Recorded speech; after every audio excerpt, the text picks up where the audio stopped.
Hello, I'm Reverend Mark Byrd and currently serve on our Council of Elders. I'd like to share a few brief thoughts about the line in our MCC Statement of Faith that says, "Baptized and filled with the Holy Spirit, you empower us to be your presence in a hurting world."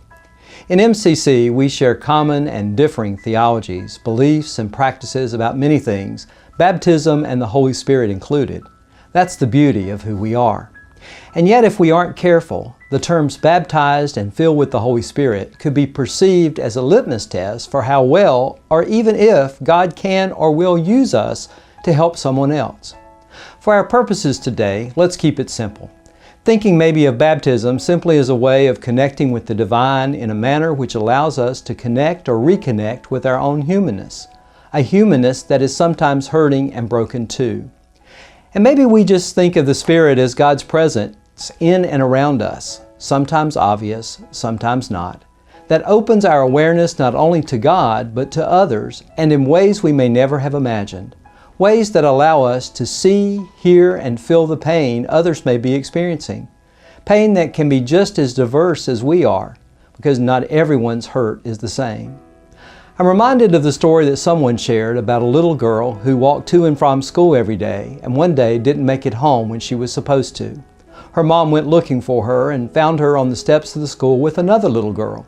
When her mom asked why she didn't come directly home, she said, "I was helping my friend. Her doll broke." Her mom said, "Did you help her fix her doll?" "No, Mommy, I was helping her cry." Yes, sometimes just our presence and being there can make a difference, especially in those situations with folks for when, as Reverend Dolores Berry used to be fond of saying, some things only heaven can cure.